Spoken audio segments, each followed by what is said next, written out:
And tonight, police continue their investigation into a violent fight this morning in South Spokane's Perry district. One woman remains at the hospital in critical condition after being shot in the chest. Another woman was shot and stabbed. She was treated and released earlier today. We're covering all the angles of this shooting. KXLY4's Kalae Chock has reaction from those living in the Perry district. But first, KXLY4's Sally Showman live tonight with more on this ongoing investigation. Sally? Yeah, Dave, police say this all started at a bar on North Division. That's where two women got into an argument. Well, it ended right here near the intersection of Perry and Newark. That's when the argument ended, right in the middle of the road.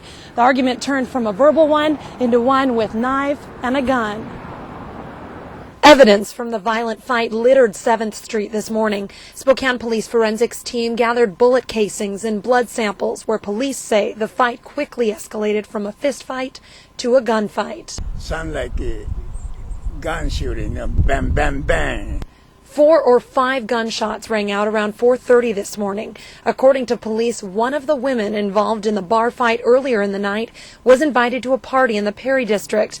The confrontation happened when she and 4 friends were driving to that party in this white Impala. When they rounded the corner to go to the apartment, that's when they encountered this other group of people. And one of them was the same female that was having the altercation with the other female at Lefty's. When the 5 women got out of the car, one was punched in the face, another was stabbed and then shot in the arm, a third was shot in the chest. The 3 victims drove themselves to the emergency room. Their blood-spattered, bullet-ridden Impala sat outside as doctors treated them inside.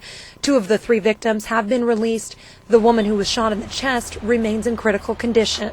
Right now the bullet's still lodged inside, so she's obviously she's not out of the woods yet, but they expect her to survive. Here are the 2 men police say are to blame. Both are still on the loose. Timothy Lucius is believed to be the gunman. He's wanted on 2 counts of attempted murder.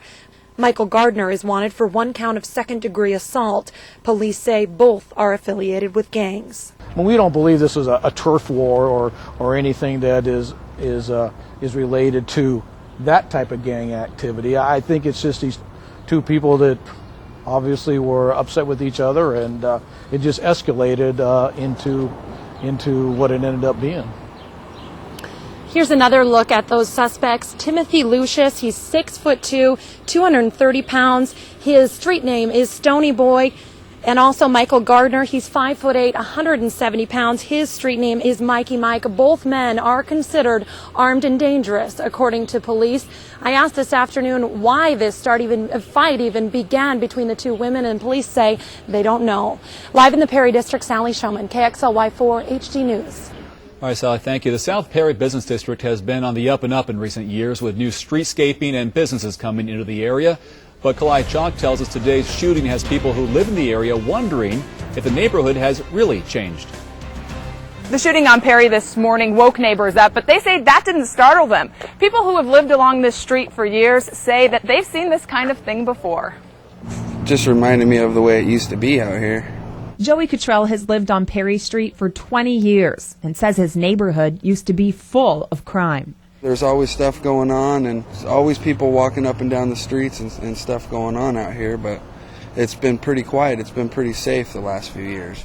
The Perry District has undergone a renovation in recent years. Old-fashioned street lamps and new trees now line Perry. Trendy businesses are moving in, and the district is now hosting outdoor films and farmers markets. It's the kind of neighborhood Lonnie Sandros remembers from his childhood. You had the boxing gym up the street, you had the old bicycle shop. But just like Joey, Lonnie also remembers a neighborhood of crime. 10 years ago, geez, they were out here shooting, selling drugs and everything else, 10 years ago. And this morning's shooting has him wondering whether the neighborhood is really on the up and up. Yeah, this happens, then you wonder, is the old neighborhood coming back or what? Still, Lonnie and Joey say they appreciate the improvements and say they can only hope that something like this doesn't happen again. I have a daughter, and we definitely want to see it get cleaned up out here. We don't want to have gunshots and stabbings and stuff like that going on out here. In Spokane, I'm Kalae Chock, KXLY4 HD News.